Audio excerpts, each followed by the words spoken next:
à tous, j'espère que vous avez bien dormi ce jeudi, vous le savez. La planète foot s'appellera le Brésil. On va en parler avec notre invité dans un instant. Boaz, bonjour. Bonjour. Mais pour l'heure, on va jeter un coup d'œil aux grands titres à la une de la presse israélienne.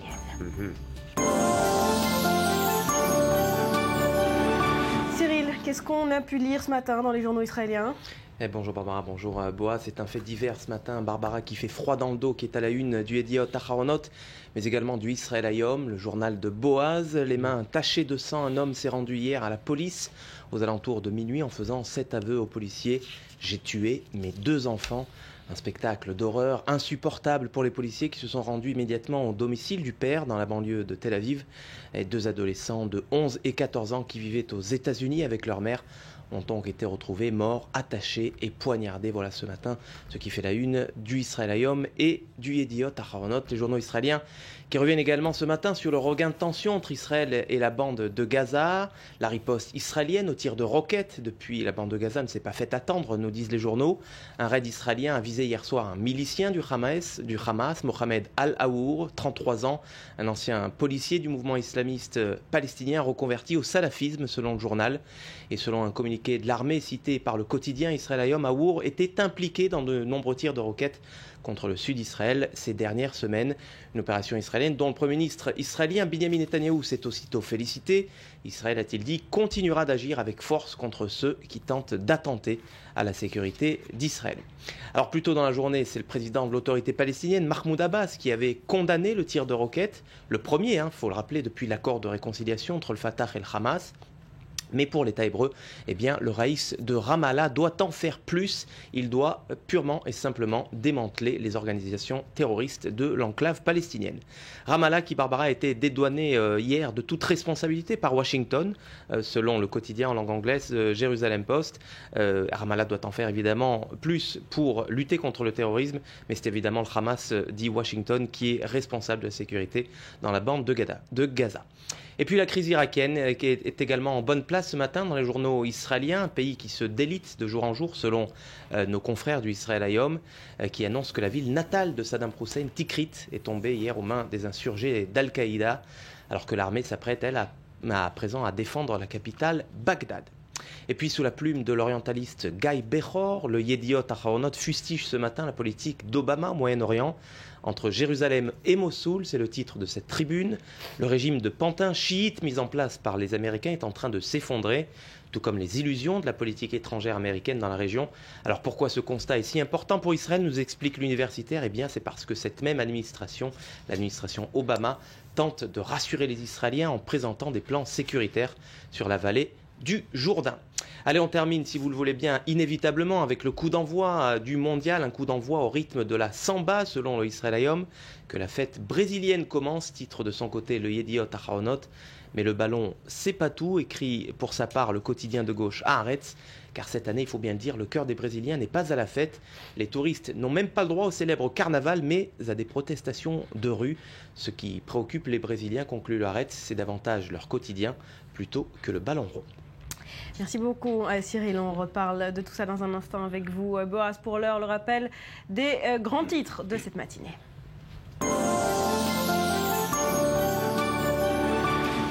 L'Irak, bientôt transformé en califat islamique. Les rebelles djihadistes poursuivent en tout cas leur avancée fulgurante vers Bagdad après avoir récupéré le contrôle du deuxième ville dans le pays. Il s'agit de Tikrit, à 160 km de la capitale. Près d'1 million d'Irakiens seraient en fuite. Le Conseil de sécurité de l'ONU se réunit en urgence cet après-midi. Israël abat un terroriste dans la bande de Gaza. L'homme était recherché pour ses attaques à la roquette contre le sud du pays. Binyamin Netanyahou a promis que le pari de Tsahal et des renseignements est d'agir avec force contre toute personne qui tente de nuire à la sécurité des citoyens d'Israël. Et puis les yeux du monde rivés vers le Brésil. Coup d'envoi ce soir de la Coupe du Monde à Sao Paulo. Cérémonie d'ouverture avec Jennifer Lopez en superstar. 600 artistes en tout et des danseurs de capoeira. Suivi par le match d'ouverture Brésil-Croatie. La fête du foot démarre donc pour 30 jours, 32 équipes et 64 matchs. Et puis l'image de ce jeudi, ce sont ces astronautes qui se préparent eux aussi à suivre le mondial, non pas depuis la terre ferme, mais depuis la station spatiale internationale. Parmi eux, un Américain et un Allemand qui tentent de rester courtois, ont-ils expliqué, malgré l'affrontement de leurs équipes respectives en phase de poule.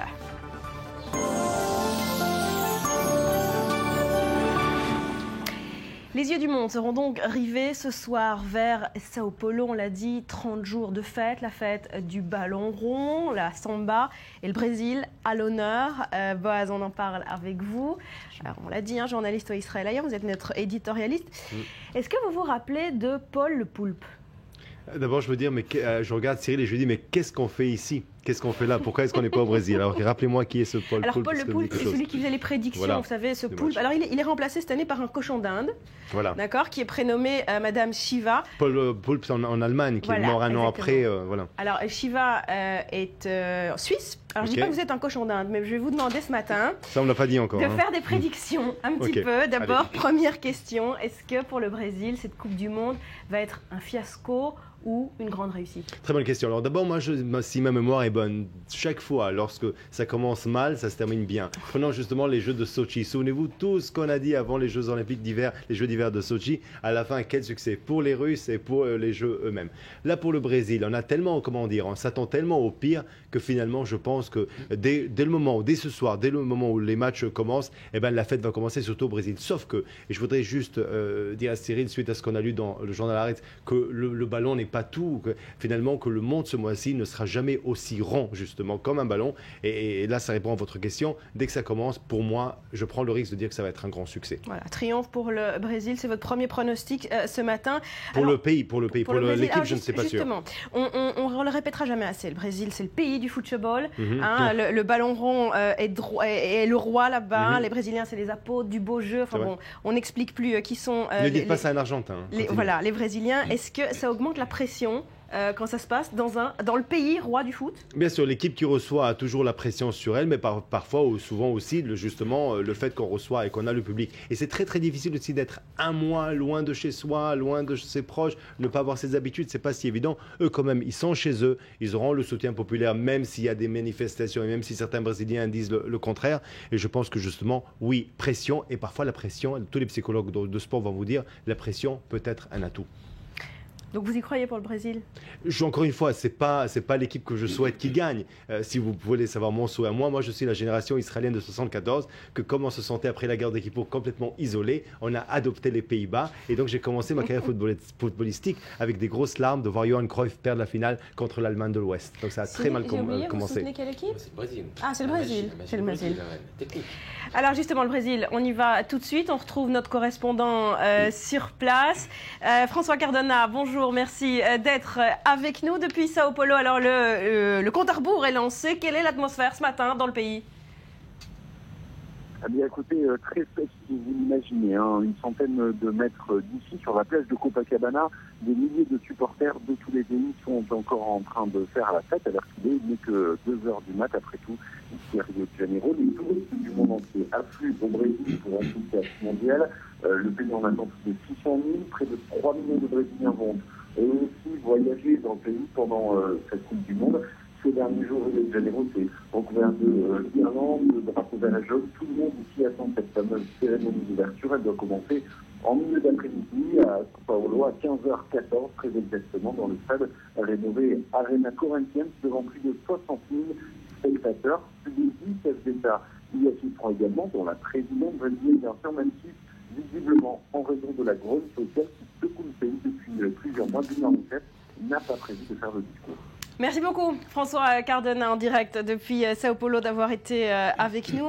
Est-ce que vous commencez l'émotion monter? Bien sûr, et maintenant j'aimerais bien être dans la peau de François Cardona. Toute ma vie j'aurais rêvé être François Cardona. Mais pour être sérieux, je pense encore une fois, j'aurais pu très bien ce matin commencer à vous parler des grèves du métro de Sao Paulo avec 4 millions d'usagers. J'aurais pu très bien vous dire que les 3 aéroports sont en grève pendant 2 heures. Mais dès qu'il y aura ce soir le coup d'envoi entre le Brésil et la Croatie, tout, mais ça c'est l'expérience qui nous le montre, tout va s'oublier, c'est une fête énorme. Et même, je dirais plus encore, dans mon expérience comme journaliste, j'étais 16 ans correspondant à Paris, une de mes plus grosses, plus gros souvenirs, c'est la Coupe du Monde 98, parce que pendant un mois, et je l'ai vu, je l'ai remarqué, on oublie tout. On va oublier l'Irak, on va oublier Abou Mazen, on va même oublier de critiquer Israël. Tout sera Coupe du Monde, vous allez voir. Alors vous parliez de 98, le foot est quand même lié peut-être à la politique. Comment est-ce qu'on peut jauger l'impact qu'a une victoire pour une équipe nationale en tant que nation? Est-ce que ça joue vraiment sur la politique du pays ou est-ce que c'est très éphémère? Évidemment, alors là, bien sûr, on a parlé de la Coupe du Monde 98. Alors la France est un exemple classique, est un exemple fabuleux. Souvenez-vous de la Coupe d'Europe qui s'est déroulée en Suède, dans laquelle les joueurs n'ont pas chanté la Marseillaise. Souvenez-vous, et donc bien sûr de la France qui grogne, la France blanche qui grogne. Et puis en 98, la France de toutes les couleurs qui marque des buts et qui gagne la Coupe du Monde. Et ça fait un énorme changement. Mais pas seulement en France. Regardez par exemple la guerre des Alouines. C'était à l'époque de nos arrière-grands-parents, je m'amuse bien sûr. Et jusqu'à aujourd'hui, Argentine, l'équipe qui déteste plus même que le Brésil, c'est l'Angleterre et vice-versa. On parle encore de 98 si vous le permettez. Iran-États-Unis, ce fameux match à Lyon, 2-1 pour les Iraniens qui gagnent. Et là, tout le monde s'attend à une guerre. Et avant le match, on s'échange des cadeaux. Bon, après, bien sûr, les Iraniens ont donné 2 baffes aux Américains. C'était une autre histoire. Mais finalement, vous voyez que le sport, même si on ne veut pas en parler, et je dirais que tout ça a commencé par ce fameux grand match de ping-pong, souvenez-vous, à l'époque encore de Nixon, chinois et américains, ce match de ping-pong, et qui a tellement influencé, bien sûr, le sport. Et hockey sur glace, l'URSS contre les États-Unis. Il y a tellement d'exemples. Il y avait même la guerre du football en Amérique latine, on se souvient très bien. Donc bien sûr, il y a un impact fou. Qui va dominer, qui est le plus fort. Et c'est assez incroyable comment prendre un ballon, 11 personnes qui courent, vous marquez un but, vous vous sentez le plus fort au monde. C'est assez dingue. Et beaucoup d'impact, pas seulement en politique, économique. Aussi, on a parlé de cet investissement colossal de 8 milliards d'euros pour cette Coupe du Monde. C'est un record historique. Alors le Brésil en attend évidemment un retour sur investissement, mais ce mondial ne va pas permettre de restaurer l'économie brésilienne, il ne faut pas se leurrer. Alors, là encore une fois, regardez un petit peu le Brésil, 8e économie du monde. Regardez quand même ce pays a fait des progrès énormes pour devenir un des pays du BRIC. Regardez ce que le Brésil a fait. Sauf que, comment est-ce possible? Des progrès et le pays quand même voit des manifestations. Alors, ça me rappelle un peu le printemps arabe et la Tunisie, un pays qui a créé une classe moyenne, mais quand on reçoit, on veut toujours plus et c'est normal par ailleurs. Même chose pour le Brésil. Concernant l'investissement, il y a des pays bien sûr qui ont réussi grâce à leurs Jeux Olympiques ou Coupe du Monde, progresser encore, ou faire des modifications comme a fait Pékin dans sa propre ville. Ça nous donne la permission de casser des quartiers et construire encore. Mais il y a d'autres pays comme Athènes que jusqu'à aujourd'hui encore souffrent de leurs fameuses Jeux Olympiques dans lesquels ils ont investi énormément. Et là, vous avez parlé de la somme de 8 milliards. Une des raisons pour laquelle les Brésiliens sont sortis dans la rue, c'est que finalement, quand ils ont vu les chiffres, je pense que ça arrive déjà à 10 ou 11, c'est toujours plus. Et il faut seulement, il y a une seule personne qui peut se permettre de dépenser 50 milliards et tout le monde applaudit. Mais pour ça, il faut être Poutine et il y a un seul Poutine dans le monde. Parlons foot. Bien sûr. Que foot? On je va suis parler venu pour ça ce économie, matin. politique. Je vais vous poser quelques questions rapides. Vous répondez rapidement. Allez. On commence par les Bleus. Est-ce que la France va marquer plus de buts à cette Coupe du Monde qu'elle l'a fait aux 3 dernières réunies? C'est pas très difficile. Je pense que oui, voilà, c'est pas trop difficile. Je pense que ce que je leur souhaite, surtout pour les Français, c'est qu'ils marquent beaucoup plus vite déjà dans les premiers matchs et pas attendre que 80% des Français aient un infractus avant le premier but. Bon, on leur souhaite. Pardon. En tout cas, évidemment, pas d'infractus. Alors, le Brésil, on le sait, la meilleure défense de la Coupe du Monde. Est-ce qu'à votre avis, le scénario qui se profile, c'est qu'elle ne va pas encaisser de buts, mais qu'elle ne va pas arriver en finale? Oula, non, je pense qu'ils vont arriver en finale. Et je pense qu'ils vont aussi encaisser des buts, ça c'est sûr, parce que c'est le but du jeu. C'est le but du jeu. Voilà. Ok, voilà pour le Brésil. Alors, petite question sur qui ne passera pas la phase des poules. Je vous laisse le choix. L'Italie, les Pays-Bas, oh mon Dieu, ou le Portugal? Alors moi je souhaite bien sûr que d'abord les Italiens c'est toujours sympathique. Pays-Bas, moi j'espère qu'enfin, après 3 défaites dans 3 finales, 74, 78 et là derrière en Afrique du Sud, enfin qu'il fasse quelque chose, cette équipe orange. Alors allez, le Portugal, il a trop gagné ce Ronaldo, allez, il peut rentrer un peu chez lui, basta. Ok, Portugal passe pas la phase des poules pour vous. Un mot de l'Argentine. Est-ce que Messi réussira à égaler Maradona ou est-ce que l'équipe s'arrêtera encore une fois au port de la demi-finale? N'oubliez pas que ça se passe au Brésil, donc les Argentins vont tout faire pour réussir et donc ils vont échouer. Ils vont échouer. Oui. Vous n'êtes pas sympa avec les Argentins ce matin. Les rois du carton rouge, cette année, le record, Honduras ou Équateur? Oula, bonne question, Honduras ou Équateur. Allez, je sais pas, mais ça vraiment, je prends comme ça au pif. Je dis Honduras, mais je rappelle Ils sont pas très courtois. L'entraîneur. Non, au contraire, moi j'ai toujours adoré je me réveille le matin en regardant l'Honduras par ma fenêtre. Mais je veux seulement dire une chose, c'est qu'il faut jamais oublier Coupe du Monde 98. Zinedine Zidane reçoit un carton rouge contre l'Arabie Saoudite et quelques jours après reçoit la Coupe du Monde en marquant 2 buts au final. Donc, pour recevoir des cartons rouges, messieurs, messieurs, c'est pas grave. Vous pouvez recevoir un carton rouge et gagner la Coupe du Monde. Bon, d'accord. Alors, parlons des stars de la Coupe du Monde. Si vous devez choisir un nom, Neymar, Iniesta, Ronaldo, Messi, Suarez, ou peut-être pour me faire plaisir, Eden Hazard? Alors Eden Hazard, je le déteste. Eden Hazard fait partie de Chelsea. Chelsea qui m'a privé de championnat d'Angleterre cette année. Et comme j'aime bien Liverpool et j'aime bien Steven Gerrard, peut-être ce vieux monsieur avec une canne, après avoir glissé, bon, il n'a pas beaucoup de chance d'être la star de cette Coupe du Monde. J'ai pas donné beaucoup de chance à ce Messi. Alors peut-être un joueur du Brésil qui a beaucoup déçu à Barcelone, je pense de Neymar, peut-être finalement là, après une année où il s'est beaucoup reposé à Barcelone, il est temps un peu de commencer un petit peu à courir monsieur Neymar. Peut-être c'est sa Coupe du Monde à lui. Le petit chouchou de la Coupe du Monde, en tout cas les 30 prochains jours nous le dirons. Pour finir, on lui souhaite quoi cette Coupe du Monde au Brésil? Franchement, je lui souhaite grande réussite. Et pourquoi je lui souhaite grande réussite? Parce que plus la Coupe du Monde sera une réussite énorme, et plus nous, les journalistes qui s'occupent de l'international, on va se reposer ce mois-ci. Allez, c'est notre souhait, restez avec nous. Merci Cyril, restez avec nous, Boaz, puisqu'on parlera du reste de l'actualité qui nous préoccupe également ce matin, et notamment la situation en Irak et les djihadistes qui se rapprochent dangereusement de la capitale, Bagdad. Ce sera juste après un nouveau journal.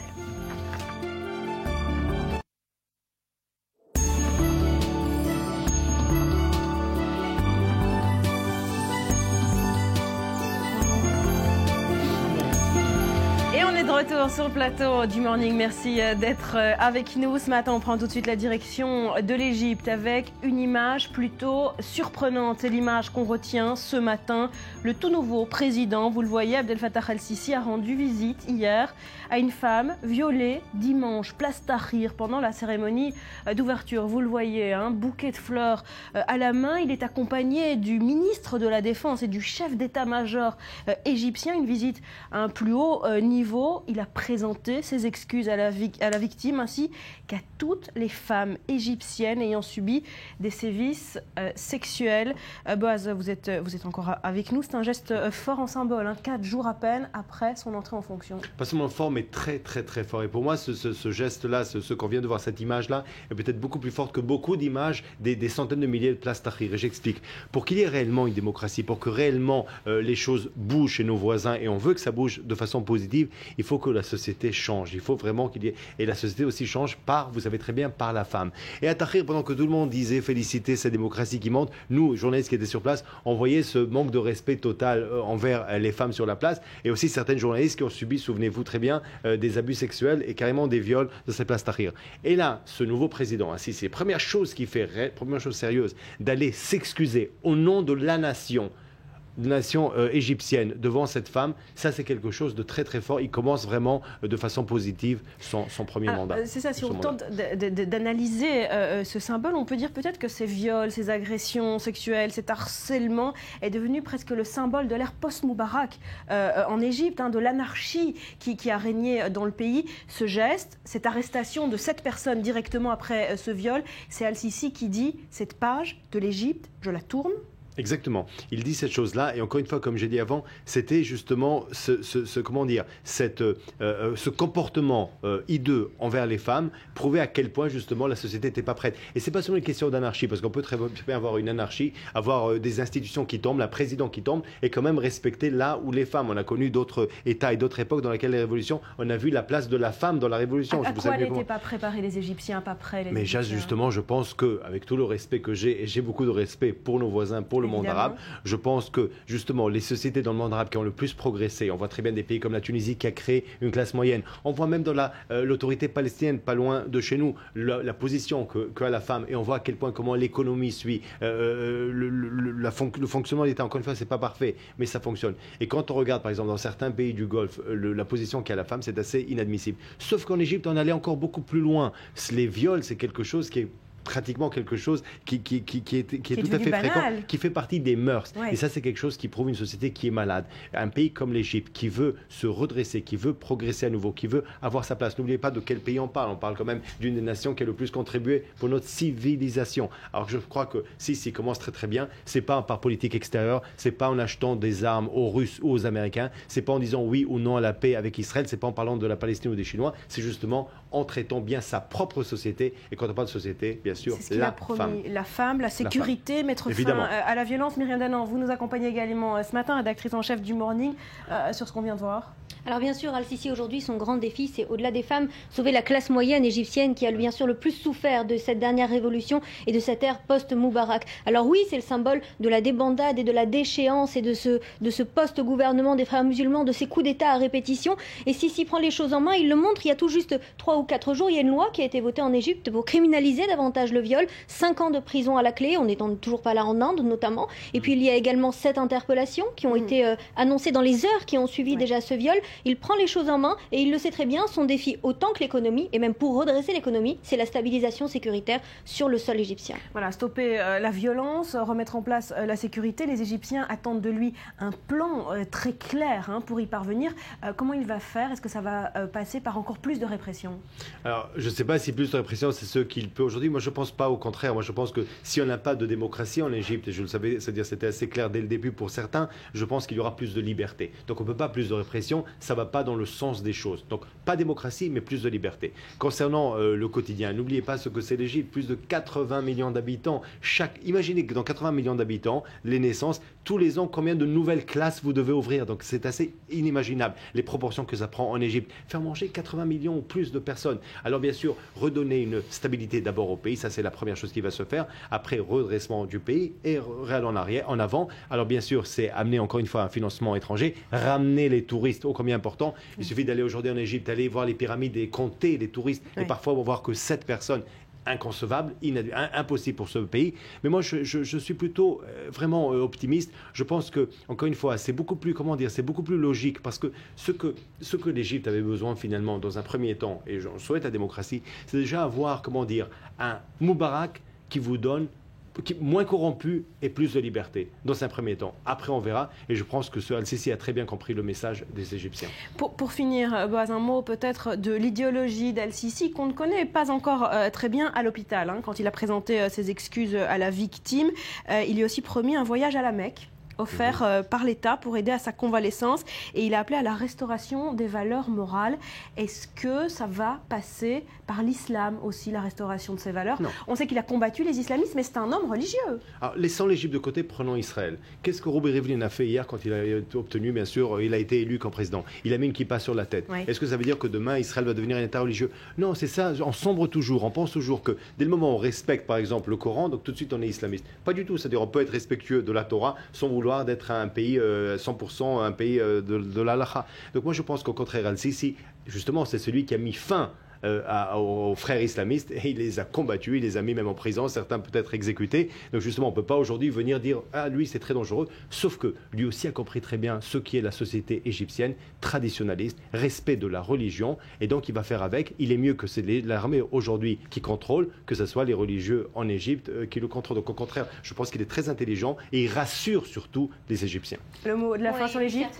Ça fait partie de son rôle à part entière à Al-Sisi aujourd'hui que de restaurer cette image d'un islam modéré, c'est-à-dire que c'est un homme religieux aujourd'hui, il l'assume, et c'est ainsi que les Égyptiens se reconnaissent également dans Al-Sisi, mais son grand défi, au-delà également de restaurer cette image de l'islam modéré et de l'économie, ça va être bien sûr d'éduquer, on a parlé de ce taux de natalité extrêmement fort en Égypte, et l'avenir des prochaines générations égyptiennes passera également par l'éducation et le respect des femmes.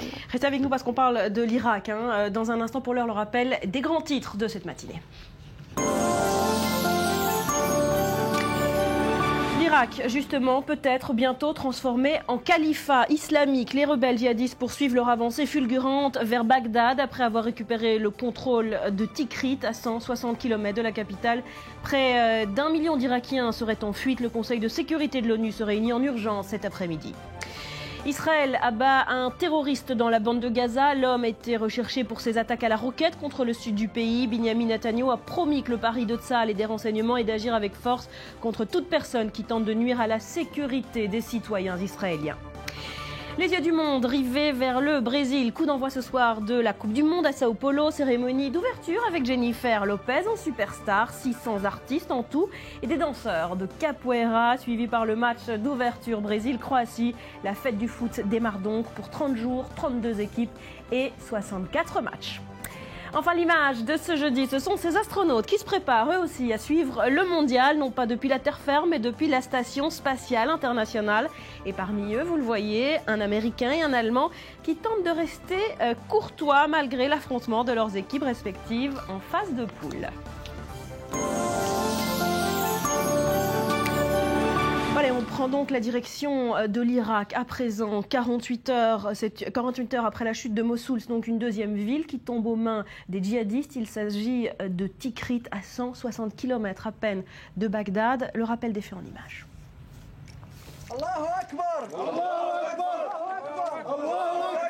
L'État islamique d'Irak et du Levant, une réalité régionale désormais. L'organisation djihadiste n'a pas encore créé de califat, mais elle contrôle une vaste zone géographique en rouge sur cette carte qui englobe le nord-est de la Syrie et près de la moitié de l'ouest irakien. Pour la première fois, le IIL dispose non seulement d'une continuité territoriale, mais détient des provinces pétrolières stratégiques. Après la chute de Mossoul, deuxième plus grande ville du pays, et de toute la région de Ninive, tombée en quelques heures, ce sont 6 secteurs de la province pétrolière de Kirkouk et 2 de la province de Salahadin qui ont basculé dans le giron des islamistes.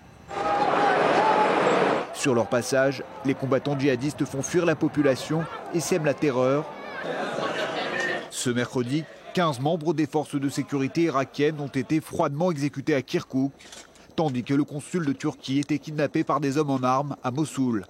Il serait retenu en otage avec 47 autres personnes. Dans cette province du nord du pays, les autorités irakiennes ont fait appel aux Kurdes majoritaires pour repousser l'offensive des islamistes. La situation sécuritaire s'est détériorée comme vous l'avez vu aux informations et ça a été plutôt dramatique pour une grande ville comme Mossoul de tomber de la sorte et terrible pour les forces de sécurité d'être défaites. Mais je reste confiant et j'ai assuré les ministres et mes collègues que nous repousserons les terroristes, les membres de l'État islamique d'Irak et du Levant. En attendant d'organiser la contre-attaque, les forces irakiennes tentent de préserver la ville pétrolière de Baïji, théâtre de violents combats. Elles ont aussi considérablement augmenté les mesures de sécurité autour de la capitale, Bagdad, mais doivent faire face à la désertion en masse de milliers de militaires sunnites, effrayés par l'idée de tomber entre les mains de djihadistes. L'armée est au bord de l'implosion. De leur côté, convaincus d'être portés par une aide divine, les combattants de l'EIL ont entrepris d'autres conquêtes. Comme un symbole, Tikrit, l'ancien bastion de Saddam Hussein, n'a pas résisté à l'assaut des insurgés. Face à l'état d'urgence et au désarroi du gouvernement irakien, une intervention internationale, même indirecte, pourrait redevenir d'actualité. Mais Hamdanan, Bagdad va tomber dans les heures qui viennent aux mains des djihadistes ? En tout cas, la menace est ouverte. Seulement, est-ce que les Occidentaux, est-ce que Maliki va laisser tomber Bagdad ? Pas peu de chance. Aujourd'hui, ce qu'il faut dire, c'est que Maliki l'affirme haut et fort, il est capable de reprendre Mossoul, il est capable de reprendre le contrôle contre le IL. Mais ce sont essentiellement des déclarations, parce que toute cette armée qu'il a mobilisée aujourd'hui, eh bien, il est en train de la masser autour de Bagdad pour coûte que coûte sauvegarder cette capitale. Parce que là, plus qu'un symbole, ce serait la disparition complète de l'Irak tel qu'on la connaît aujourd'hui, la balkanisation d'un pays dont on a beaucoup parlé, ce qu'on a beaucoup craint à cause du djihad au cours de ces dernières années, et qui est peut-être en train de se réaliser. Boaz. Bagdad, je ne pense pas. Il faut du temps. Vous savez, il y a d'autres villes entre Tikrit et Bagdad, à peu près 150-260 km. Sauf que quelque chose se passe. Mais quelque chose aussi se passe sur le plan régional. Il y a aussi des pays qui vont agir. N'oubliez pas, et ça c'est peut-être le point très important à noter, il y a l'Iran qui n'est pas très loin. L'Iran, bien sûr, ne sont pas très proches de ces djihadistes salafistes, bien sûr, sunnites, bien sûr. Donc c'est des ennemis. Ils vont probablement, tôt ou tard, aider Bagdad. Ils vont aider le régime. Sauf qu'il y aura un prix à payer. Exactement comme en Syrie. Dans le cas de l'Irak aujourd'hui, ce sera une histoire où il n'y aura pas de gentils. Effectivement, et la Intervention Syrie, internationale ? Intervention internationale, on n'est pas près de revoir des tanks de l'armée occidentale, américaine ou européenne dans les rues de Bagdad et en Irak. Ça n'arrivera plus, enfin on ne va pas vraiment dire plus vu ce qui se passe aujourd'hui en Irak, mais certainement pas dans l'immédiat. Par contre, le Wall Street Journal le révélait il y a un petit peu moins de 48 heures. Il y a eu une demande officielle de Bagdad à l'armée américaine pour soutenir peut-être par des bombardements aériens et contrer cette avancée des djihadistes. Mais l'aide va peut-être venir de beaucoup plus près qu'on ne le pense, à savoir de la Syrie, Bachar al-Assad qui contrôle aujourd'hui, selon les sources, entre 40 et 78% de son territoire, a tout intérêt au plus tôt à freiner cet empire des djihadistes qui est en train de se former, notamment à sa frontière. Et si on voyait aujourd'hui la carte de ce qui se passe aujourd'hui en Irak, eh bien on devinerait le trait et cette nouvelle frontière qui est en train de dessiner cette armée djihadiste, à savoir, le contrôle de l'armée de la frontière syro-irakienne, mais également une Irak littéralement coupée en deux depuis le haut et cet empire kurde que les Kurdes ne cessent de vouloir créer depuis déjà des dizaines d'années, jusqu'en bas de l'Irak, un véritable empire qui pose également la question, au-delà de comment combattre ces djihadistes, qui les soutient. Alors pourquoi cette ascension fulgurante maintenant? Qu'est-ce qui a pris à Leïl de se réveiller tout d'un coup? Alors là, il ne se réveille pas tout d'un coup. Elle a été créée depuis 2007 avec tout de suite des ambitions énormes et très agressives. La volonté de créer cet empire du Levant, créé au départ sur également un sentiment anti-américain et puis aujourd'hui profite également d'une fronde anti-Maliki parce qu'il faut souligner ce Premier ministre irakien, il n'a pas grand monde avec lui aujourd'hui. Tous les sunnites contre lui notamment, avec lesquels il a été extrêmement dur depuis qu'il est arrivé au pouvoir et avec lesquels il a une politique extrêmement contestée, mais également au sein même des chiites, beaucoup de contestations. Et du coup, on se demande aujourd'hui comment est-ce que le EIL, au départ une petite organisation terroriste, a ainsi pris le pas sur toutes ces grandes villes irakiennes. C'est combien d'hommes aujourd'hui le EIL? Le EIL en soi, c'est un peu moins de 10 000, exactement, ce sont les dernières estimations. Le problème, c'est qu'ils se sont associés à beaucoup de gens, notamment des anciens militaires qui étaient avec Saddam Hussein avant cela, des déçus de Al-Maliki, même des chiites, et toutes sortes de petits groupuscules islamistes. Pour finir... juste ajouter encore, c'est vrai, quelques milliers à peine, mais le grand drame et la grande crainte de Bagdad aujourd'hui d'Al-Maliki, ce sont deux choses. D'abord, la facilité avec laquelle ces villes tombent, et deuxièmement, le soutien populaire à ce même groupe, comme vous venez de dire, Myriam. Vous prenez une ville comme Tikrit, où on déteste Al-Maliki, où on a de la nostalgie, pas seulement là-bas, à Saddam Hussein, la ville natale. Alors justement, ces mêmes personnages aujourd'hui rentrent dans une ville, par exemple 500 personnes, ils ressortent avec une armée de 1000 personnes. Et plusieurs villages ont été conquis sans même combat. L'armée irakienne a levé les bras, tout simplement. L'armée irakienne aujourd'hui, depuis le départ en 2011, tout le monde pensait que c'est eux qui allaient prendre le relais. L'armée irakienne, il ne faut surtout pas les déranger. Oui, justement, et on a même des soupçons sur le fait que l'armée irakienne serait d'ailleurs peut-être même infiltrée par des forces de ces djihadistes et des anciens de Saddam Hussein et Al-Maliki qui n'a toujours aucun soutien, il faut le dire, de l'intérieur. Myriam Danan, Boaz Bismuth, merci beaucoup d'avoir été avec nous ce matin. À suivre dans le Morning, on reparle de la Coupe du Monde qui se jouera aussi et peut-être avant tout cette année sur Internet. Les moindres faits et gestes des équipes sont postés sur Twitter en temps réel et puis on l'a dit, la coqueluche des prédictions n'est plus un poulpe mais un cochon d'Inde. Coqueluche d'Internet. Toutes les images et les explications après un nouveau journal.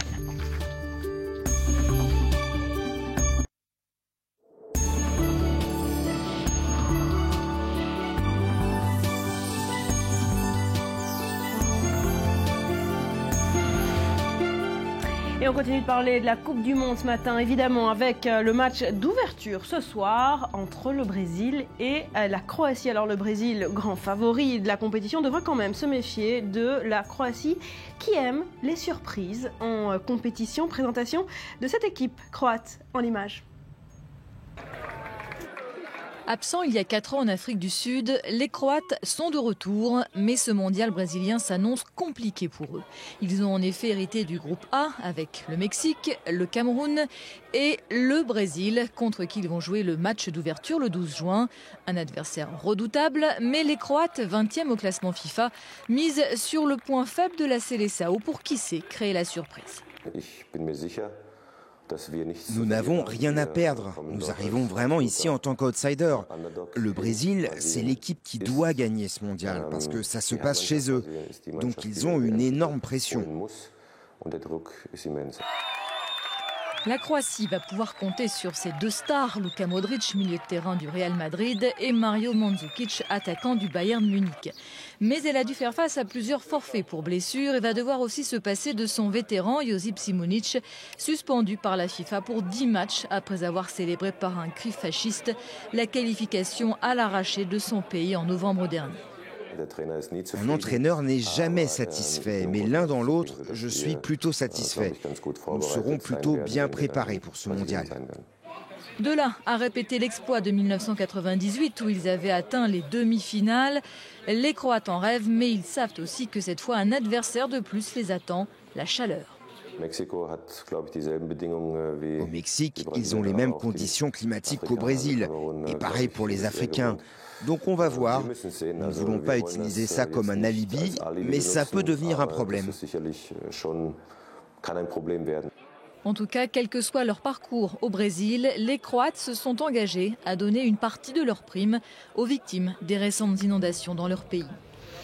Voilà, match d'ouverture ce soir, juste après la cérémonie d'ouverture. Et on aborde à présent un aspect dont on parle peu en ces jours de fête du foot, c'est le mental des joueurs. Pour certains d'entre eux, quand les projecteurs s'éteignent, quand leur carrière s'arrête, eh bien, ils vivent une véritable descente aux enfers.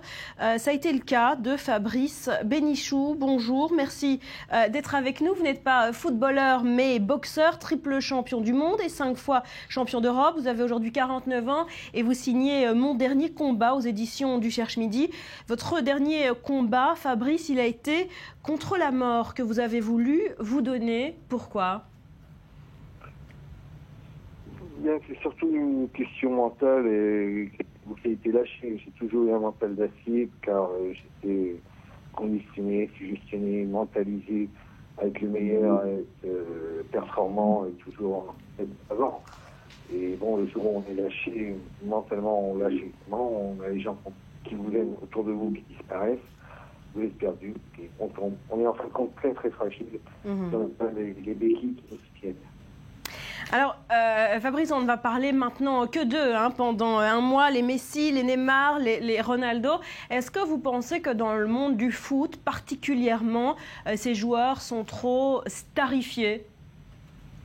Trop quoi ? Pardon, j'ai pas compris. On en fait des stars, les plus grandes stars du monde, comme des rockstars. Est-ce que c'est un danger pour eux ?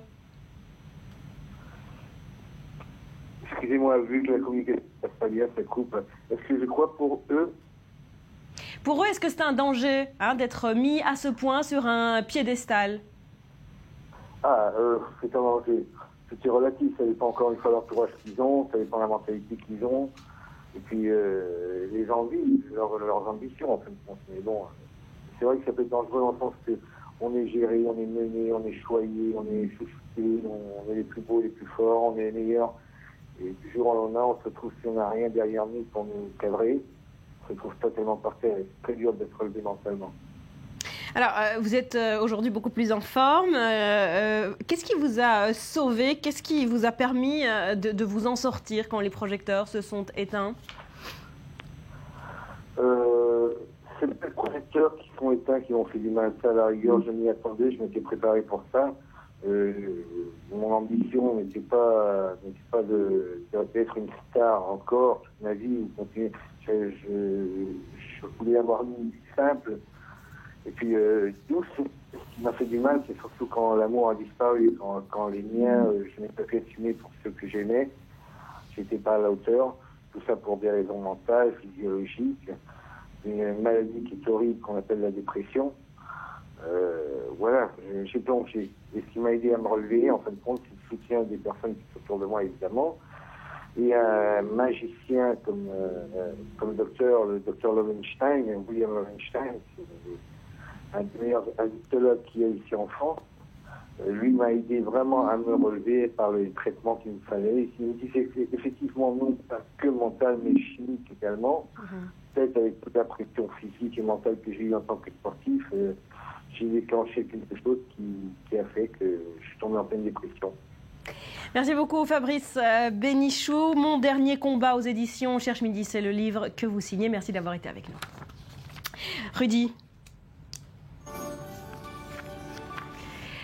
Rudy Saada, bonjour, vous êtes avec nous. Alors on a parlé avec Fabrice de ce mental des joueurs dans le monde du foot qui est devenu une industrie, on n'a plus besoin de le dire aujourd'hui. Est-ce qu'il y a une place à votre avis pour ce côté psychologique, émotionnel des joueurs qui sont des stars ? Déjà, un sportif de haut niveau a besoin d'être encadré et a besoin d'avoir un mental d'acier. Par exemple, Paul Pogba, qui est la future star de l'équipe de France, croit en lui, dit qu'il est déjà ballon d'or. C'est-à-dire que son mental est très très fort. Pour arriver sur un terrain où vous avez 80 000 personnes et énormément de monde, vous devez être fort. Mais après la carrière, c'est toute une autre histoire. Souvent, les joueurs ont abandonné leurs études très tôt, ou en tout cas ont eu du mal à les poursuivre avec une grande carrière qui démarre en fait de plus en plus tôt. Donc c'est compliqué. Et au final, on se retrouve avec effectivement des drames de fin de carrière ou des gens qui ne supportent pas ou qui supportent moins bien le fait d'être moins exposés. Mais je crois que les fédérations font le travail de prévention quasiment. C'est un peu drôle de parler de prévention quand on parle de gens qui brassent des millions d'euros, eh bien de prévention pour préparer la suite. Beaucoup investissent dès le moment où ils sont joueurs parce qu'ils savent qu'ensuite ça s'arrête. Et puis c'est un argument qui est souvent utilisé par les joueurs en disant on gagne beaucoup d'argent, mais nous à 30 ans, à 35 ans, notre vie s'arrête et on doit se reconstruire, on doit tout refaire. Donc c'est le money time, c'est pendant leur carrière et il faut préparer la suite, c'est évident et on peut très vite tomber dans la dépression. Voilà, c'est un aspect moins glorieux du sport dont on parle peu. Je vois que vous avez revêtu les couleurs du Brésil ce matin. Tout de bon. Place à la fête. Est-ce qu'on est tous brésiliens aujourd'hui ? Quelque part, on est tous brésiliens. En tout cas, ça y est, c'est le grand jour. Tous les fans de foot, les sponsors aussi, il faut le dire, attendent depuis 4 ans ce jour, le foot partout, tout le temps. Eh bien, c'est maintenant. Voilà, c'est maintenant et on va reparler dans un instant. Pour l'heure, le rappel des grands titres de cette matinée. L'Irak peut être bientôt transformé en califat islamique. Les rebelles djihadistes poursuivent leur avancée fulgurante vers Bagdad après avoir récupéré le contrôle d'une deuxième ville dans le pays. Il s'agit de Tikrit, à 160 km de la capitale. Près d'1 million d'Irakiens seraient en fuite. Le Conseil de sécurité de l'ONU se réunit en urgence cet après-midi. Israël abat un terroriste dans la bande de Gaza. L'homme était recherché pour ses attaques à la roquette contre le sud du pays. Binyamin Netanyahou a promis que le pari de Tsahal et des renseignements est d'agir avec force contre toute personne qui tente de nuire à la sécurité des citoyens israéliens. On l'a dit, on l'a répété, les yeux du monde rivés vers le Brésil. Coup d'envoi ce soir du mondial à Sao Paulo. Cérémonie d'ouverture avec Jennifer Lopez en superstar. 600 artistes en tout et des danseurs de capoeira. Suivi par le match d'ouverture Brésil-Croatie. La fête du foot démarre donc pour 30 jours, 32 équipes et 64 matchs. Enfin, l'image de ce jeudi, ce sont ces astronautes qui se préparent eux aussi à suivre le mondial, non pas depuis la terre ferme, mais depuis la station spatiale internationale. Parmi eux, vous le voyez, un Américain et un Allemand qui tentent de rester courtois malgré l'affrontement de leurs équipes respectives en phase de poule. C'est ce qu'ils ont expliqué.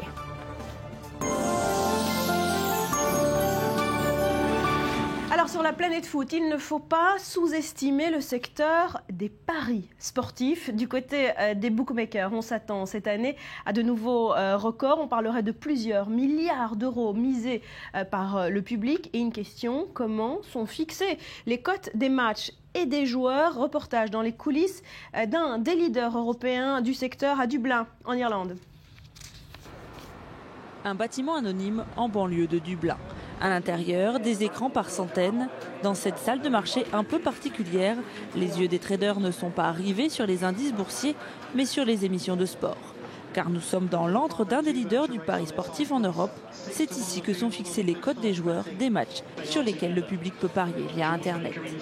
Kevin travaille ici depuis 4 ans, depuis que le PMU a signé un partenariat avec la société irlandaise Paddy Power. Son job, fixer les cotations du foot français et tout particulièrement de la Ligue 1. Ces cotes, on peut les faire avec différents éléments, si vous voulez. C'est, je dirais, très statistique et en même temps, on va appliquer dessus des informations qu'on ne peut pas quantifier statistiquement. Les blessures, la motivation des joueurs, tous ces éléments, la météo par exemple. Ici, les traders sont tous spécialisés dans un sport ou deux et passent leur journée à scruter l'actualité de leurs athlètes. Du basket au tennis, en passant par le cyclisme, toutes les disciplines dans lesquelles les jeux d'argent ne sont pas interdits sont concernées, même si le foot représente bien sûr le gros des paris. Alors évidemment, la Coupe du Monde, ici, on l'a préparée depuis de longues semaines déjà. La Coupe du Monde, c'est On continue de parler de la Coupe du Monde qui se jouera cette année, peut-être avant tout sur Internet. Rudy, rien n'échappera aux réseaux sociaux pour ce mondial. Ça va d'abord se jouer sur le terrain, il faut le dire, mais la Coupe du Monde, donc ce soir, Brésil, vous l'avez dit, Brésil-Croatie à Sao Paulo, c'est finalement la première Coupe du Monde dans l'ère vraiment où les réseaux sociaux sont surpuissants et les deux mastodontes du secteur Facebook et Twitter ont mis en place un dispositif spécial pour permettre d'être connecté non-stop avec la Coupe du Monde. Alors du côté de Twitter, avec le hashtag Coupe du Monde, et donc vous l'avez en plusieurs langues, vous aurez accès à toutes les infos concernant les matchs et les petites histoires, mélange d'infos officielles mais aussi d'analyses d'experts en exclusivité qui ont été recrutés par Twitter, et ceci va se mélanger aux remarques de fans. Alors il existe, donc je vous le disais, dans toutes les langues, et la nouveauté c'est que vous pouvez maintenant afficher votre soutien à votre équipe préférée avec les petits drapeaux, c'est-à-dire que si vous mettez hashtag FRA, eh bien vous avez un petit drapeau français qui va s'afficher dans vos tweets. C'est une première. Voilà, vous les voyez, ces petits drapeaux, Italie, Brésil, Allemagne ou France. Et donc les 32 équipes ont le droit à leur petit code qui va s'afficher automatiquement. C'est un gadget qui va animer Twitter. À noter que beaucoup de joueurs dans cette Coupe du Monde ont un compte Twitter et ils ont été autorisés à tweeter par leur fédération pendant la Coupe du Monde, par souci de proximité avec les fans, je pense notamment à l'équipe de France. Voilà, on a vu beaucoup de tweets de tous les joueurs ces derniers jours du côté de Facebook. Facebook aussi a mis en place une page spéciale pour suivre les matchs, mais surtout pour avoir le ressenti de vos amis, partager cette Coupe du Monde. Le principe est le même, c'est un mélange d'infos officielles et des impressions de vos amis. Vous pourrez obtenir les informations détaillées pour chaque match ainsi que les scores. Également, il y a une carte des fans qu'ils ont mis en place, qui a été créée par Facebook. Vous pouvez voir combien de fans ont 10 des plus grands joueurs, enfin des 10 populaires joueurs de foot de la planète. Alors là, par exemple, vous le voyez, là on voit où sont les 23 millions de fans du Brésilien Neymar, donc surtout en Amérique du Sud, pardon, un petit peu en Afrique. Et là, on voit là où sont les 57 millions de fans de Léo Messi. Vous voyez, beaucoup en Russie, aux États-Unis, etc. Voilà, donc la star de la sélection argentine qui est très aimée, et c'est Cristiano Ronaldo qui a le plus de fans. Numéro 1. Voilà. Mais la vraie information exclusive, elle va venir d'ailleurs, Barbara. Oui. Elle va venir vous vous souvenez de Paul Le Poulpe? Oui. C'était il y a 4 ans. Oui. Il prédisait le score de bon nombre de matchs. Eh bien, cette année, chaque pays cherche son Paul Le Poulpe, son pronostiqueur. Et j'ai le plaisir de vous présenter ce matin Madame Shiva. Alors, elle est suisse, c'est un cochon d'Inde. Et je vous invite à découvrir en images comment elle pense prédire le score des matchs. Maintenant, c'est Madame Shiva. Ça me fait un peu sourire parce qu'en tant qu'entraîneur, ça fait vraiment... Mais, je suis devenu prudent parce qu'il y a 4 ans, c'était Monsieur Paul. Et Monsieur Paul, il y a 4 ans, avait vu pratiquement tout juste. Alors, Madame Shiva, là aussi, se dirige vers la moitié suisse, vers le but suisse. Et voilà, je suis d'accord avec. Elle a fait son petit caca. Ouais. Donc c'est la Suisse qui va gagner. Je suis d'accord avec Madame Shiva. La Suisse va gagner. Donc la Suisse aura 3 points après le premier match.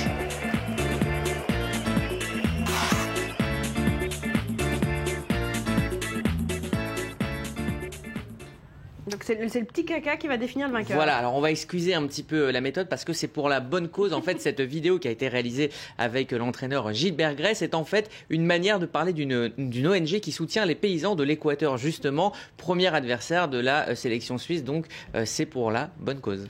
D'accord. Alors, on a évoqué ce matin les Bleus, l'équipe de France qui veut se montrer de plus en plus proche de ses fans. Il y a eu une nouvelle initiative ?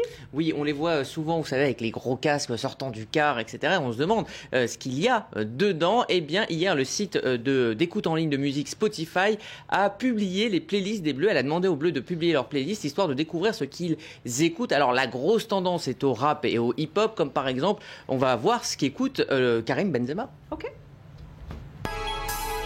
Instinct animal, basique, I speak, nice bitch.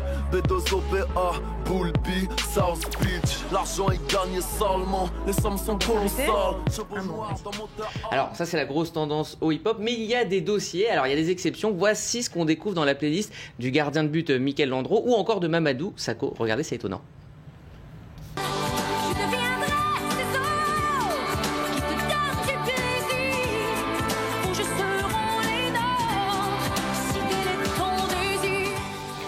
Bon, Céline Dion, ils n'ont pas honte. Il y a même du Francky Vincent chez Loïc Rémy. Merci beaucoup, Aurélie. À suivre, on continue de parler de la Coupe du Monde et de ses grands chiffres insolites.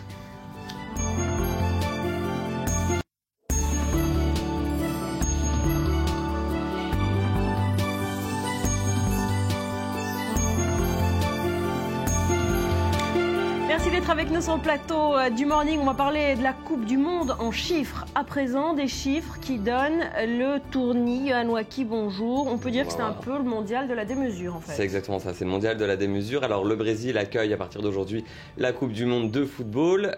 C'est la deuxième fois dans l'histoire de la compétition que ça se passe au Brésil. La première fois était en 1950.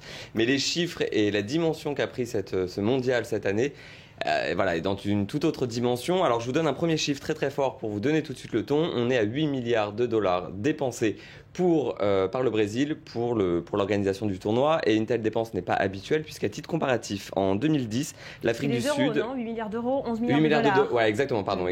Voilà. Donc 8 milliards d'euros. À titre comparatif, l'Afrique du Sud avait dépensé à elle seule 3,5 milliards d'euros en 2010. Donc on est presque à 3 fois plus qu'il y a 4 ans. Et ce chiffre place donc l'édition brésilienne 2014 en tête du tournoi dans toute l'histoire du tournoi des dépenses. Exactement. Un deuxième chiffre, la rénovation du stade mythique Maracanã, pas la Macarena, de Rio de Janeiro, où se déroulera la finale, a coûté à elle seule la modique somme, écoutez bien, de 449 millions d'euros, soit le double du devis initialement prévu. Mais ce n'est pas la rénovation la plus élevée, puisque la rénovation la plus élevée concerne le stade Brasilia, qui, lui, a eu le droit à des rénovations à hauteur de 520 milliards d'euros. Bon, des très gros chiffres. C'est des chiffres, mais bon, c'est normal que la remise en état des stades coûte de l'argent, et puis c'est logique que ça se fasse, non? Ouais, alors logique, peut-être logique, des chiffres un peu moins logiques. 8, c'est le nombre de morts, Barbara, qu'il y a eu sur les chantiers pendant la rénovation, pendant les travaux, donc la rénovation des stades, et toujours en comparaison avec l'édition 2010, 8 morts, c'est 4 fois plus que l'édition précédente en Afrique du Sud. Et puis, on l'a relayé régulièrement sur i24 News. Les informations, au fur et à mesure des événements, on a vu tous les mécontentements, les révoltes sociaux qui sont exprimés à plusieurs reprises directement contre la FIFA ou contre les organisateurs du tournoi au Brésil. Voilà, donc les gens ne sont pas contents. Et écoutez bien les conclusions. Ils étaient 79% des Brésiliens à être favorables au mondial en 2009. Aujourd'hui, ils ne sont plus que 48%. C'est-à-dire que ce chiffre est très fort, puisque plus d'une personne sur deux, plus d'un Brésilien sur deux, n'est pas favorable à l'accueil de la Coupe du Monde dans son pays. Alors, pour en revenir à des chiffres un peu plus business, autre chiffre complètement déboussolant, est-ce que vous savez combien coûte le Brazuca, c'est-à-dire le ballon officiel de la Coupe du Monde, conçu par Adidas? Non, aucune idée. Aucune idée. 140 euros, pardon. Alors, 140 euros, pourquoi pas? Là où l'idée devient un peu plus gênante, c'est quand on connaît le prix des salariés ouvrières pakistanaises qui conçoivent ce ballon, voilà, et on n'est plus qu'à 73 euros par mois. 73 euros par mois par ouvrière pour un ballon à l'unité à 140 euros. Voilà, tout ça pour dire que l'organisation de ce mondial ne tourne pas avec un système, j'ai envie de dire, très moderne. Ça veut dire quoi un système moderne? Alors un système très moderne, c'est-à-dire que la Coupe du Monde est un des événements les plus suivis au monde. Le plus suivi, au monde. On attend 2 milliards de téléspectateurs ce soir. 2 milliards, ok. Alors vous vous rendez compte de l'ampleur que ce phénomène a, et le fait d'investir une telle somme n'est pas une mauvaise chose en soi, puisqu'on attend des retours sur investissement au niveau économique, notamment en termes de consommation. Mais ce qui est dommage, c'est que le système mis en place ne soit pas un peu plus responsable au niveau économique, au niveau social, aussi beaucoup avec tout ce qu'on a entendu. Avec ce mouvement social au Brésil. Voilà, la seule chose qu'on ne peut éventuellement pas leur reprocher pour l'instant, c'est le niveau écologique, puisque la FIFA tient à ce que ce mondial soit le plus respectueux de l'environnement dans l'histoire du tournoi. Voilà, alors nous voulons marquer des buts écologiques, c'est ce qu'a déclaré la ministre de l'Environnement Isabella Teixeira le 27 mai lors d'une conférence de presse. Reste à savoir si l'événement va tenir ses promesses. Donc on leur tape sur les doigts, j'ai envie de dire, à moitié, avec le bénéfice du doute concernant l'empreinte écologique que va laisser ce tournoi. Voilà. Ce qui est d'autant plus dommage, c'est que quand on sait que les 2 prochaines éditions se tiendront en Russie et au Qatar, on se dit que le Brésil avait là une vraie chance de se distinguer dans le fait de respecter les valeurs sociales et responsables. Bon, rien n'est joué encore. Peut-être que le Brésil se distinguera par cette Coupe du Monde qui démarre donc ce soir. Allez, on s'éloigne du mondial pour parler d'un autre phénomène économique. Ça n'a rien à voir avec le foot. Il est question de chats. Johan, est-ce que Rudy vous a contaminé? Pas du tout. Rudy m'a pas contaminé. Par contre, j'ai essayé de comprendre ce qui arrivait à Rudy depuis quelques temps avec ses vidéos de chats.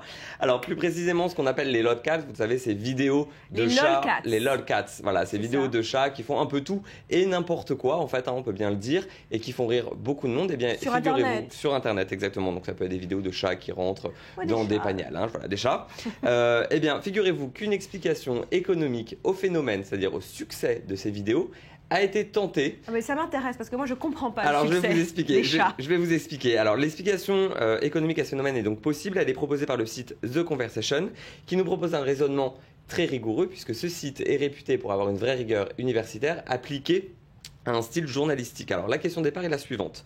Alors qu'une diversité de contenus est disponible aujourd'hui à tous sur Internet, avec du contenu très riche, très intéressant, pourquoi est-ce que nous préférons regarder des chatons déguisés ou coincés dans un canapé, voilà, une bibliothèque ici, voilà, versus donc les autres vidéos? La réponse pourrait bien se trouver dans une théorie économique qu'on appelle l'effet Alkan-Allen. Je vous explique. Principe du théorème.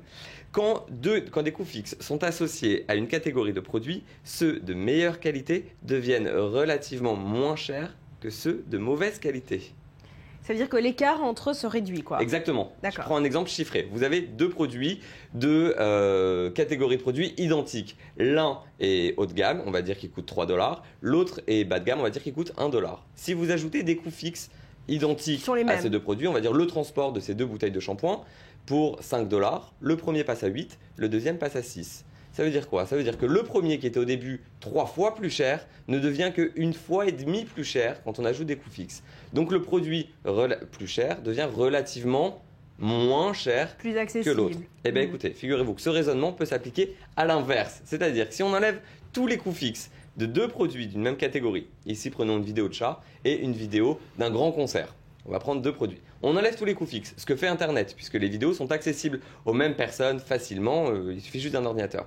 Et bien si on enlève les coûts fixes de ces deux produits, qu'est-ce qui se passe? Le produit moins cher devient relativement encore moins cher. C'est-à-dire que la vidéo de chat devient encore plus accessible et beaucoup plus attrayante. Donc pour compenser l'équivalent, l'attraction, j'ai envie de dire, d'une grande vidéo, d'un grand concert ou d'une pièce de théâtre, il faut une centaine ou un millier de vidéos de chat. Ce qui pourrait expliquer, en théorie, avec des raisonnements économiques, le succès de ces vidéos de chat.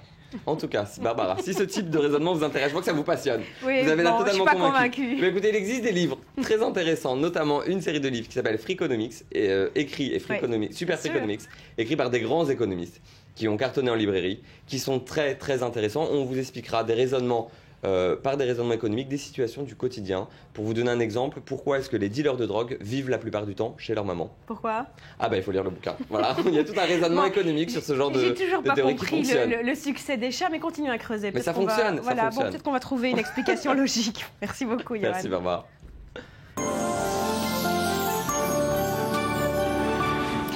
Alors, chaque été et un peu partout dans le monde, vous le savez, ce sont les grands festivals de musique qui donnent le ton, pays par pays. En Israël, vous allez le voir, c'est un peu différent. Les festivals se vivent en famille, en mode baba cool, tous les étés. Peut-être une façon pour les Israéliens de retrouver un peu l'esprit du kibboutz. C'est ce que nous racontent David Gombin et Pazit Dansk depuis le festival Sunbeat au nord d'Israël.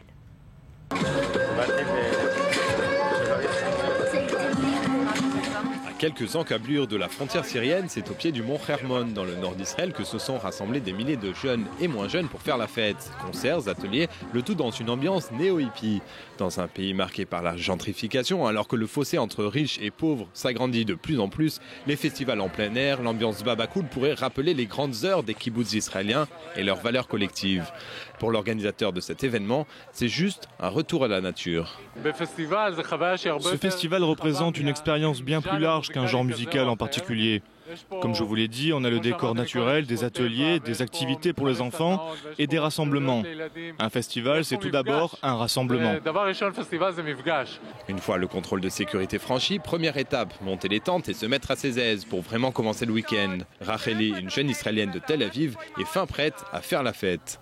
Je suis venue tout d'abord pour la musique. C'est aussi l'opportunité de passer du bon temps avec mes amis, pour me reposer de toute la semaine, passer un week-end sympathique.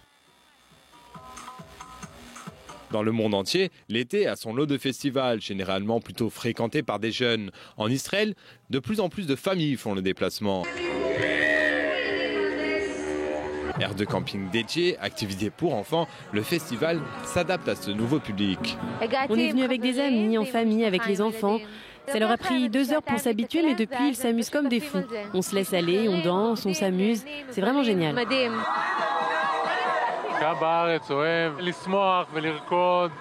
Le public aime faire la fête et danser. Nous, on a sélectionné de la musique du monde et on y a rajouté du rythme et du beat. Ce festival propose tout un éventail de genres musicaux qui nous viennent de traditions très différentes et nous y ajoutons des productions musicales d'avant-garde. Sunbeat dure 24 heures et presque une vingtaine de groupes ont joué pour ce jour le plus long. Parmi eux, des Français, les Marseillais de Ouachaklan. Le line-up, il est excellent ce soir. Vraiment, le groupe israélien qui était avant nous, là, ça a déchiré. Idanka, il a beaucoup de talent, ce mec.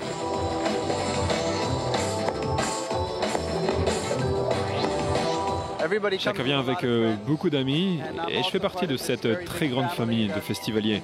Et pour moi, la principale attraction, c'est la musique. Le lendemain, les lève-tôt font du yoga, les enfants vont se faire maquiller et les autres profitent de la chaleur pour se rouler dans la boue. Le temps passe vite lorsque l'on s'amuse et le festival touche à sa fin. Il est déjà temps de rentrer chez soi. Tel un rêve, Sunbeat restera dans les esprits des festivaliers une parenthèse magique. Parenthèse qui se réouvrira dès le prochain festival. Virginie Khalifa, bonjour. Bonjour. Alors, on va parler musique avant tout ce matin avec vous et avec ce qui pourrait devenir le tube de l'année. Les rumeurs sont confirmées. Psy et Snoop Dogg s'associent. Exactement, ce matin je vais vous faire danser. Après être entré dans le livre des records avec plus de 2 milliards de visionnements du Gangnam Style, Psy avait promis de nous surprendre. On en avait entendu parler, cette éventuelle collaboration qui s'est finalisée en fait par un coup de téléphone. Barbara, alors inspiré du hip-hop et mettant en scène une nuit de débauche avec son ami le rappeur américain Snoop Dogg, le Coréen a tenu sa promesse. Le morceau s'appelle Hangover, gueule de bois. On y voit 2 fêtards alcoolisés. Malheureusement, Johan ne fait pas partie de cette vidéo. Et on ne peut pas parler, ou heureusement, oui non, mais on aurait aimé le voir à l'antenne. En tout cas, voilà, on peut pas parler de bon exemple. Regardez tout de suite.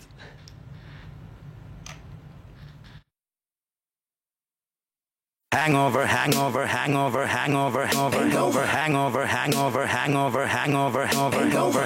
Party's over, it ain't over. Try to make a back a memory over and over. Hangover, hangover, hangover, hangover, hangover, hangover, hangover, hangover, hangover, hangover. Party's over, it ain't over. Can I find a single piece of me? Game over.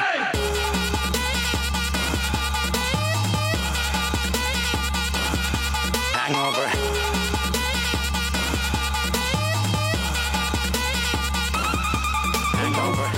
Voilà, donc on a compris le rythme, la chanson qui rentre dans la tête et qui n'en sort pas, c'est Hangover qui est sorti sur YouTube. Il faut savoir que le clip a été tourné à Séoul en seulement 18 heures, Barbara. Ça se voit. Ça se voit. En tout cas, ils ont le hangover. Voilà, ça m'a presque donné la gueule de bois, la chanson.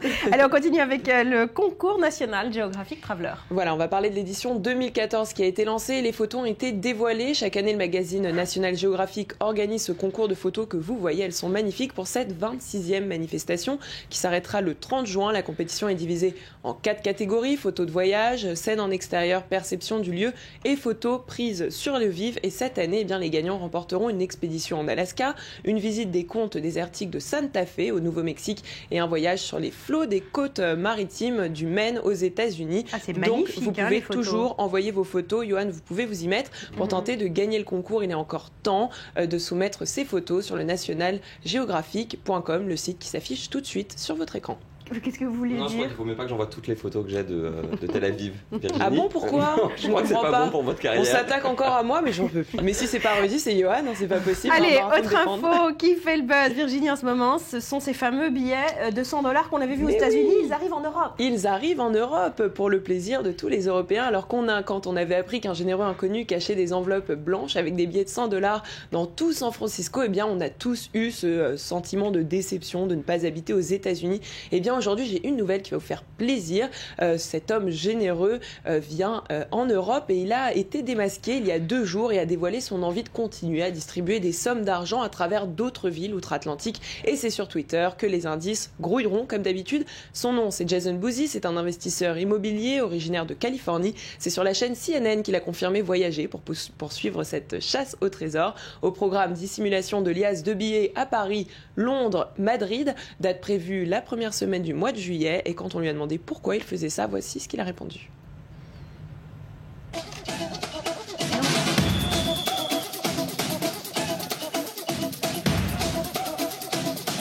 Put your flags up in the sky.